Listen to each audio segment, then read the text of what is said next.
Headline 24 news channel में आप सभी का स्वागत है और मैं हूं आपके साथ भारती रोधी। आइए बढ़ते हैं खबरों की ओर। धार भोजशाला मामले को लेकर भगवा पार्टी के राष्ट्रीय अध्यक्ष शिवाकांत शुक्ला ने भाजपा सरकार पर निशाना साधते हुए कहा कि यह बेहद दुर्भाग्यपूर्ण स्थिति है कि हिंदू समाज को अपने ही धार्मिक स्थलों और आस्था के केंद्रों के लिए न्यायालय का दरवाजा खटखटाना पड़ रहा है। शिवाकांत शुक्ला ने कहा कि देश और प्रदेश में भाजपा की सरकार होने के बावजूद सनातन धर्म से जुड़े मुद्दों का समाधान समय पर नहीं हो पा रहा है। उन्होंने कहा कि धार भोजशाला केवल एक धार्मिक स्थल नहीं बल्कि करोड़ों हिंदुओं की आस्था और सांस्कृतिक विरासत का प्रतीक है।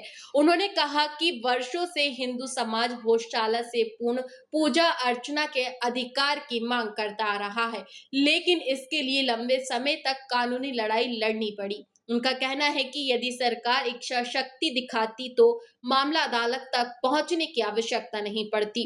शिवाकांत शुक्ला ने कहा कि भोजशाला आंदोलन में अनेक कार्यकर्ताओं ने संघर्ष किया, जेल गए और सामाजिक स्तर पर आंदोलन को मजबूत बनाया। उन्होंने दावा किया कि हिंदू समाज की एकजुटता और निरंतर संघर्ष के कारण ही आज यह विषय राष्ट्रीय स्तर पर चर्चा का केंद्र बना।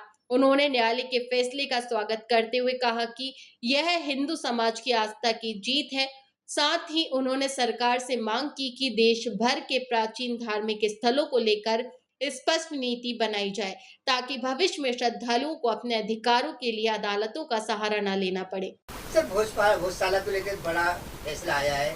आप भगवा पार्टी के राष्ट्रीय अध्यक्ष हैं, क्या कहना चाहेंगे? जिस प्रकार मुस्लिम समुदाय अभी भी मानने तैयार नहीं, खुद मानने तैयार है।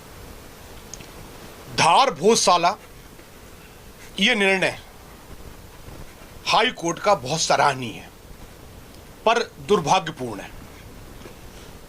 दुर्भाग्यपूर्ण इस प्रकार है, भारत आजादी के बाद दो टुकड़ों में बटा था। एक इस्लामिक कट्टरपंथी पाकिस्तान, दूसरा हिंदुस्तान। आज हम अपने हिस्से में इस्लामिक कट्टरपंथियों से लड़ रहे हैं।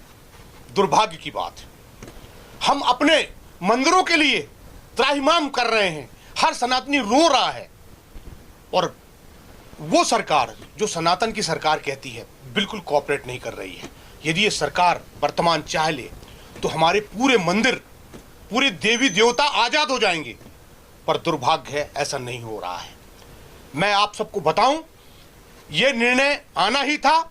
सरकार को एक ऐसा गजट नोटिफिकेशन जारी करना चाहिए जिस प्रकार मुसलमानों ने, कट्टरपंथियों ने वोट डाला था और पाकिस्तान बनाया था। सरकार हम सबसे वोट तो डलवा ले कि हम मुसलमानों को या कट्टरपंथियों को भारत में रखना चाहते हैं कि नहीं।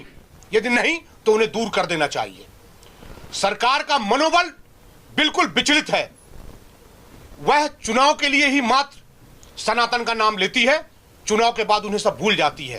धार भोजशाला जैसे और भी कई मंदिर हैं हजारों से, उन सबको आजाद कराने के लिए हमारी भगवा पार्टी, हमारे प्रदेश अध्यक्ष शिव कुमार भार्गव जी, जो पहले पूर्व में ही 1 महीने कुछ दिन जेल में रहे हैं धार भोजशाला के आंदोलन के लिए, फिर आगे आएंगे और फिर शुरुआत करेंगे नए मंदिरों के लिए। इस देश को अब एक नई आजादी की लड़ाई लड़ने की आवश्यकता है। हमारा देश बहुत धर्म संकट में है। आप और हम सब जानते हैं, यदि सनातनी हैं तो हम किन परिस्थितियों में कैसे जूझ रहे हैं। ये देश फिर 9 राज्यों से टूटने की कगार पे है। क्या सरकार गारंटी पत्र जारी करेगा कि सनातन बचा रहेगा? नहीं कर पाता है। सिर्फ वोट की राजनीति करते हैं। हमें धर्म की राजनीति करने वाले लोग चाहिए, हमें सनातन की राजनीति के लिए लोग चाहिए, हमें राष्ट्र की सुरक्षा के लिए चाहिए, हमें भारत माता की रक्षा के लिए चाहिए, हमें गौ की रक्षा के लिए चाहिए। एक ऐसी सरकार होनी चाहिए जो संकल्पबद्ध हो और इन कार्य को पूर्ण कर सके। मैं पुनः आप सबको इस निर्णय के लिए बहुत बहुत धन्यवाद देता हूं और आप सबसे उम्मीद रखता हूं आने वाले आंदोलन के लिए आप हम सब एक हों और इस राष्ट्र के हित के लिए आप सब हमारा सहयोग करें। जय सिया राम, जय जय सिया राम। फिलहाल के लिए इस खास खबर में इतना ही। देश विदेश की तमाम बड़ी खबरों को जानने के लिए देखते रहें हेडलाइन 24 न्यूज। नमस्कार।